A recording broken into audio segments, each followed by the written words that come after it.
South Indian consensus. It's already 12 o'clock. Maybe for them 10 more minutes I will take, not more than that. I will quickly run through. I've given you a link at the bottom of the slide. This link will take you to the full text PDF. This link will take you to the full text PDF. It's a very important paper which everybody should read, every urology resident should read, because this will give you a complete picture of the magnitude of the tuberculosis problem that we're dealing with in our community. And it will also tell us whether this particular treatment that is given by the Western world is suitable to us, and how exactly are we supposed to modify our treatment based on the consensus you can understand. Okay, the next slide, please. Most of what we have shown here, this we have already discussed. What you should remember is the green one. The constitutional symptoms such as fever, weight loss, night sweats need not always be present in all individuals with tuberculosis. That's a very, very strong statement that they had mentioned. And urine analysis commonly shows acid pyuria. The pyuria will always be there in most of the individuals. Urine is always acidic. So acid pyuria, how does it actually help you in making a diagnosis? And most of these individuals will have microhematuria also. Microhematuria is present in 50% of the cases. And gross hematuria is seen in 10% of the individuals. And 20% of them can have associated E. coli infection also. You will also look for chest abnormalities, 75%. That is the reason why they've included the chest X-ray in minor criteria. They find that most 3 out of 4 individuals will have some sort of a pulmonary tuberculosis which was being treated in the past. That findings you'll be able to see in the chest X-ray. That has been considered. Just a minute. Okay. So the over incidence of chest X-ray, abnormalities in chest X-ray is as high as 75%. That is the reason why this minor criteria includes this particular. Next slide, please. It's very important here. There should, because of intermittent bacilleria, at least 3 early morning samples should be analyzed. That's a very common. How many samples will you do? Minimum 3, ideally 5. And a bacterial load of 5,000 organisms per ml is required to get a positive smear. What we normally do is, if you get 1 or 2 AFB in one hyperfin, there is a possibility that sometimes the microbiologist will be missing out these bacilli. For you to get a reliable information, that particular sample should contain at least 5,000 organisms in 1 ml of urine.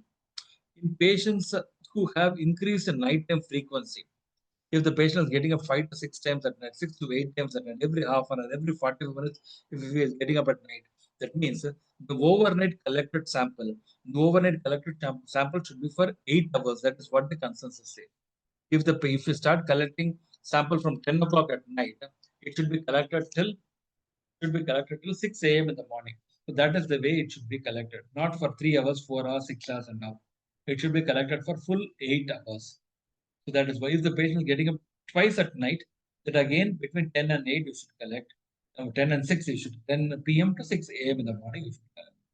And the specific containers should be used. If supposing you're collecting it in one center and transporting it to another center which is far away, there are certain inhibitors like boric acid, 1 to 2% boric acid, which should be added to this to prevent cross-contamination with other bacteria. So that is something which you'll have to do. You should not allow the other mycobacteria to grow also. 1 to 2% boric acid should be added as an inhibitor to this sample if you have to transport it to another center. Okay, we talked about how you collect urine for AFB in the last class. And the routine Zeal-Nielsen staining has got a sensitivity of only 60 to 70%, specificity of 90 to 95%. And the RM and rhodamine stains with fluorescent microscopy increases the sensitivity, and all that has been described. But with the gene expert CB0 in place, all these have become redundant. Next slide. So microbiological diagnosis, when you make smear positivity alone, should not be considered diagnostic of tuberculosis. If the patient has got AFB positive, that alone is not sufficient to make a diagnosis of TB, because the cross-contamination with non-tuberculous bacteria, the atypical mycobacteria, non-tuberculous bacteria, I was mentioning about smegmatis also. So these variables also have to be taken into consideration when you interpret a urine AFB which is positive. Okay, urine AFB smear which is positive for tuberculosis. This distinction you should be able to make. Next slide. That mentioned earlier, LJ medium is the gold and Lowenstein Jensen medium. We all should know what LJ medium is, what it contains, what is egg-based medium, agar-based medium, all that you should know. The main problem with LJ medium is that though it is reliable, it takes such a long time. It takes 2 months for you to get the report. What do you think the patient these days will wait for 8 weeks, 2 months before starting on therapy? No, they won't. And then you have microbacterial growth indicator tube, MGIT, which uses Middlebrooks medium. Again, the reports you get in 2 to 3 weeks' time. Again, it's too long a period. These days, people want an instant reporting. They will wait for weeks together, months together, years together to come to a doctor. But once they, next slide, please. But once they come to the doctor, they would like to have instant reporting and instant treatment. Again, MAN2 is unreliable here. IgM antibodies, IgG antibodies, they may have mild significance in suspicion in patients with suspicion of tuberculosis, but they have got no greater role to play as far as deciding the treatment is concerned. So these have been taken away from the major and minor criteria. Interferon gamma, again, that needs further evaluation and validation. That is not sufficient. Positive positive test in interferon gamma assay does not necessarily mean that you can start the patient on EDT base. Next slide, please. Once we got this PCR tuberculosis and this CB nut made available in every nook and corner of the country, all other tests have almost become obsolete. With gene expert, the exam when they ask you what will you do, urine for AFP. Urine for AFP smear is negative or positive. What next you do? Instead of saying PCR for tuberculosis, you can always say CB not for tuberculosis because CB not will be a better investigation than your PCTB, PCR-TB. PCR-TB will only tell you whether there is a DNA fragment of MTB present or not. Gene expert will also tell you, apart from whether it is present or not, it will also tell you if present, whether it is sensitive or resistant to rifampicin. Next slide, please.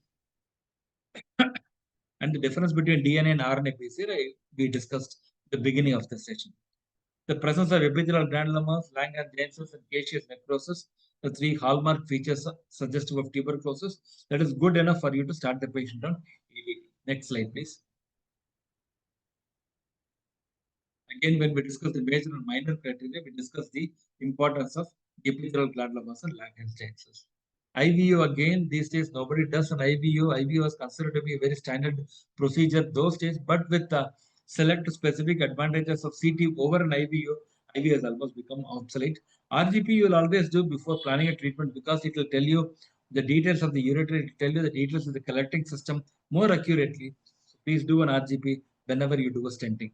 Okay, next. This is what we discussed earlier also. The presence of AFB in smear or in a culture positive PCR, granuloma is major criteria. The minor criteria, radiological findings, presence of hematuria, raised ESR, and pulmonary changes of COX. Okay, next slide. All these are minor criteria. So you have one major or two minor sufficient to start the patient on ET. Next slide. All this we discussed. Next slide. Role of corticoids again we discussed. Okay. And then you may have to consider special situations where the patient may have a CKD, the patient may have a AOCKD, the patient may be in full-blown renal failure where you may have to modify the drugs, isoniazid, streptomycin according to the EGFR. And patients with diabetes mellitus have to be extremely careful, have to have an adequate glycemic control, add pyridoxine in pregnancy, avoid streptomycin, INH or rifampicin. All these drugs you should read about. Which drugs you can use in pregnancy, which drugs you should not use in jaundice patients. Already existing hepatotoxicity, which are contraindicated drugs that produce hepatotoxicity. All that you should remember. In patients with retrovirus positive, they have to be very, very, very careful in choosing the therapy because the CB naught will be mandatory in these individuals because you should not be actually treating the patient with MDR TB with first line drugs. And then 2 months later, 6 months later, you realize that the drug is not working anymore. Then switching over to the second line drugs will be a futile exercise. So always in such individuals, do a proper assessment before initiating. Next slide. before initiating treatment in patients who are immunocompromised. Post-transplant patients, again on corticosteroids and other immunosuppressive drugs, you have to be extremely careful while treating these patients with ADD. Then indications for nephrectomy I had listed earlier: non-functioning kidney, extensive disease involving the kidney, hypertension, uncontrolled hypertension due to tuberculosis, coexisting renal cell carcinoma. All this should be considered as indications for nephrectomy. The surgical intervention should be planned at least 4 to 6 weeks after completion of chemotherapy. If you have decided to do a nephrectomy, why unnecessarily you want to do it straight away? Treat the patient with adequately with at least 4 to 6 weeks. Treat the patient adequately and then wait for a month at least or 6 weeks before you plan for a nephrectomy in these individuals. Nearly 50% of tuberculous nephrectomy specimens harbor active tuberculosis despite chemo. See the magnitude of the problem that we're dealing with. You think that you have done a wonderful job treating the patient adequately with 6 weeks, 6 months of ADT, and then you do a nephrectomy, and then you come to realize that they harbor active tuberculosis bacilli. This was the basis for Medler's concept. Medler's concept, we call it a metastatic theory, said that he did serial subsections on 30 kidneys, 30 plus 30, this side, 30, that side. So he did on 30 dead bodies who died not due to tuberculosis, not due to kidney, renal tuberculosis, due to other causes. We found that these patients harbored bacilli. So that is a Medler's concept. So 50% of nephrectomy specimens will have, every 1 in 2 will harbor tuberculosis bacillus despite ADT. See, that is the magnitude of the problem that we're dealing with. Next slide, please. Indications for partial nephrectomy. Again, I discussed localized polar calcification, not responding to 6 weeks of intensive therapy, or any area of calcification which is actually increasing slowly in size. Okay, that again will need a partial nephrectomy. Okay, partial nephrectomy or wide local excision. Next slide. Follow-up protocol when on ADT. Monitor the toxicity and the complications. Also, make sure that the patient is compliant with the drugs that you are giving them. And then you do LFT, you do hemoglobin, platelet count. Yes, LFT is very important. LFT, RFT are very important. You can also do an ESR at 1 month, 2 months, 4 months, 6 months periodically to ensure that the ESR is coming to what was 60, 80, 100 initially, whether it is coming, that will give you an indirect assessment that the patient is responding well to the treatment that you are giving them. Next slide, please. All this we discussed, imaging, all that. Okay, next slide. I think that is the end of changing concepts. I think we discussed all the changing concepts here and there, here and there. So 1 or 2 slides I would like to highlight in this. That alone I will run through now quickly. Next. Next. Next. All this not all history. How things started. Next. Next. Next. These are second line drugs which are being given. Next slide. Next. Next. Next. Next. Last slides, I think. 1 or 2 slides I wanted to highlight in that. On TV, all this we have discussed. Into EP, or maybe I would request Dr. Venugopal Reddy to give his comments. I think we can stop this. Yes.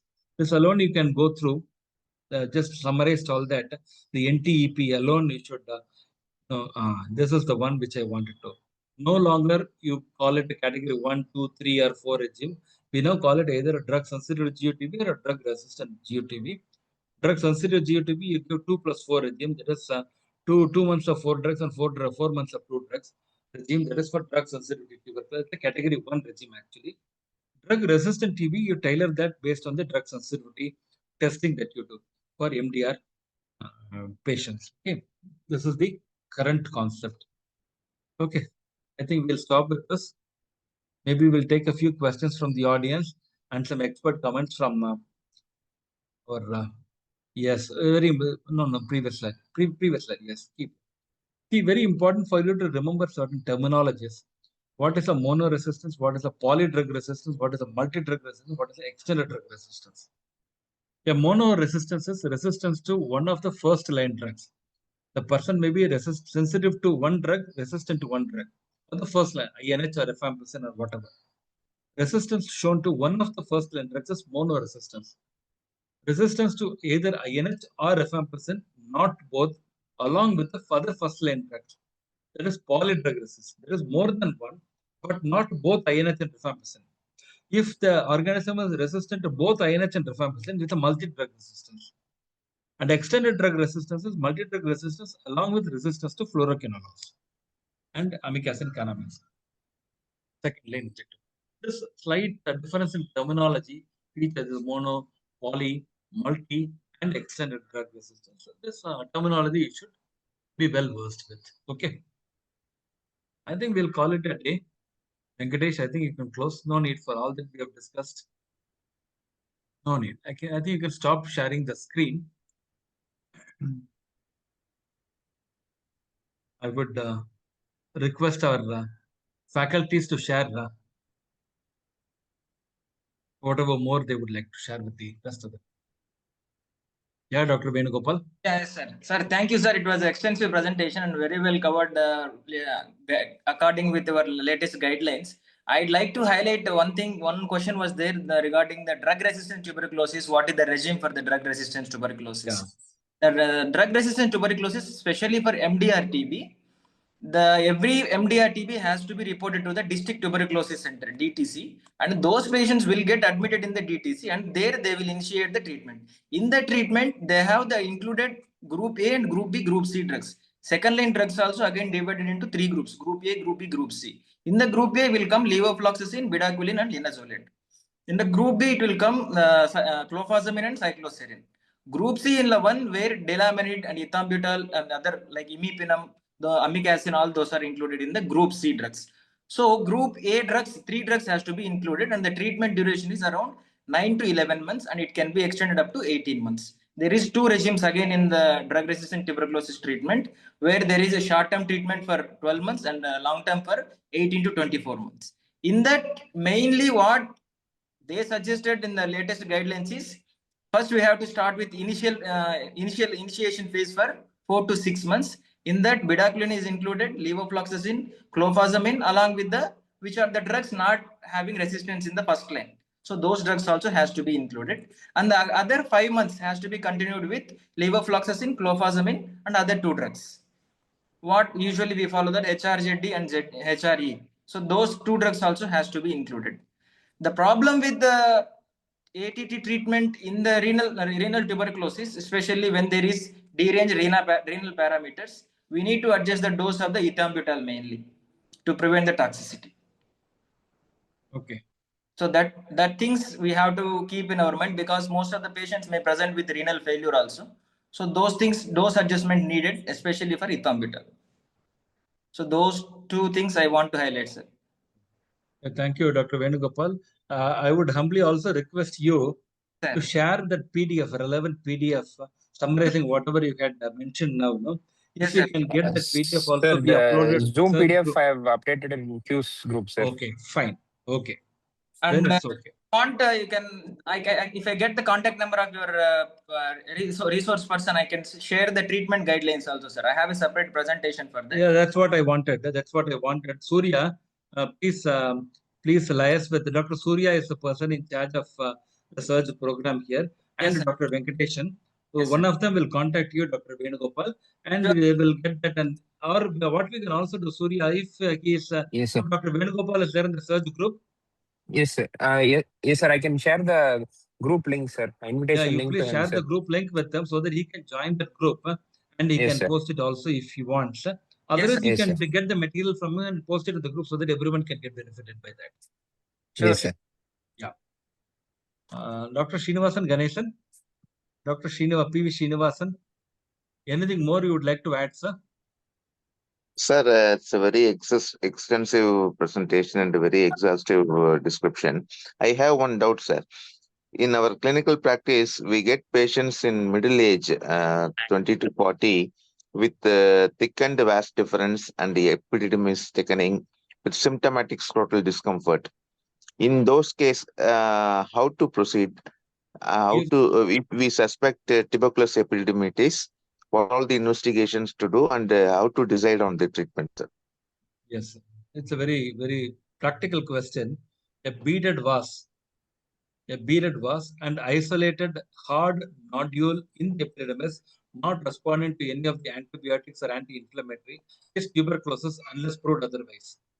And these patients, if we start them, if it is not necessary for us to do an epidermal biopsy in these individuals, if we have other corroboratory evidences to suggest genital or genitourinary tuberculosis in these individuals, if we apply the major and minor criteria, and if we are convinced that this can be tuberculosis, then you are justified in starting the patient on ATT without the need for a biopsy. But if in case you are not able to get the convincing criteria fulfilled, then you must do a small true cut biopsy from the epidermis and convince that it is actually the tuberculosis of the epidermis that you're dealing with. And once you start them on ATT, this I have seen, actually we have had 1 or 2 cases which just melt and disappear over time. The next 2 to 3 months of ATT, these nodules eventually disappear. And if we feel that the nodules still sometimes persist, it is always better left undisturbed until they complete the family. And if they have completed the family, it is always prudent to get the epidermis alone removed. Epidermectomy can be done, not necessary to do excision of the vas and all that. Just do an epidermectomy and be done with it. Because the epidermis is the one which will harbor all this mycobacteria. If you remove the epidermis, it is all done. Okay, if they have completed the family. If they have not completed the family, you'll have to wait until they complete, because once you put the needle inside, the epidermal tubule gets disrupted. Seminal transport also becomes a little defective. Okay. Okay, sir. Thank you, sir. One more point on this regarding the genital tuberculosis. There is a clear-cut algorithm made by the NTP how to proceed and when to start ATT when you are suspecting a case of epidermal tuberculosis or testicular tuberculosis also. That's slides also I will share if needed, sir. Okay. Sure. You can just run through the salient points alone if you can. Run through just briefly if you can tell the audience. Yes, sir. Actually, microbiological diagnosis is very difficult when we are suspecting tuberculosis in the epidermis or in the testis. And because we simply cannot do what we call testicular biopsy or epidermal biopsy or FNAC also, which is inconclusive. So what they suggested is radiological investigations, which is MRI. MRI will be more helpful than the CT scan they suggested. So MRI is ideal to diagnose if the radiological features of the epidermis suggesting by MRI towards tuberculosis, then we can start without any bacterial confirmation also. That's what. Yes. If there is a radiological confirmation, that will be one minor criteria that we fulfill. Apart from that, there is a clinical correlation also. That's the reason why we are asking for MRI. With these 2 minor criteria, I am sure we will be justified in the court of law tomorrow if we start on ATT. If the patient develops a reaction to the ATT also, we will actually be able to protect ourselves in the court of law, justifying the need for starting an ATT. Yes, it is. Any further questions are there, Surya, which we have failed to? No, sir. Sir, they're asking if at the end of 6 or 9 months, how to confirm the cure, sir, for GOTB. That is what. One, urine AFP will be negative, or the other parameters ESR will come down. Gene expert will be again unreliable there. If clinically, if the patient is improving, biochemically, if the patient is improving, radiologically, if the patient is improving, I think we should only put the patient on follow-up after that. That itself is sufficient enough to say that there is a complete response. Sure. Sir, I've shared the link to join the WhatsApp group here in the chat section, sir. Q's group, sir. Yeah, okay. Dr. Venugopal, you can join. And yes, you can join and then post, and then if you want to continue, you can always continue. Yes, sir. And because the next classes will be more core urology. Yes, sir. But it doesn't matter. You can still continue to be with us and continue to share your pearls of wisdom with us and knowledge with us. I thank Dr. Venugopal Reddy, Dr. Srinivasan Ganesan, Dr. Srinivasan, Aravind. Dr. Aravind? Not there. Okay. So, and I thank all the other faculties who have joined and made this program much more livelier, much more informative, much more entertaining, and much more educational. Thank you so much for joining us. I appreciate all the audience who have been so patiently listening to our talk for more than 2.5 hours. And maybe looking forward to the next session. And Dr. Surya will update you on what the topic for the next session is. The next session will probably be when do you want to have the next one, Surya? Anyway, we'll communicate to you in the search group shortly. Yes, sir. Okay. Thank you. Thank you. Thank you, Dr. Venugopal. Yes, thank you so much. Thank you. Thank you, Thank sir. you, Dr. Srinivasan. Thank you, sir. Thank you, Thank Dr. you. Srinivas. Thank you all for Thank you, sir. Thank you, sir.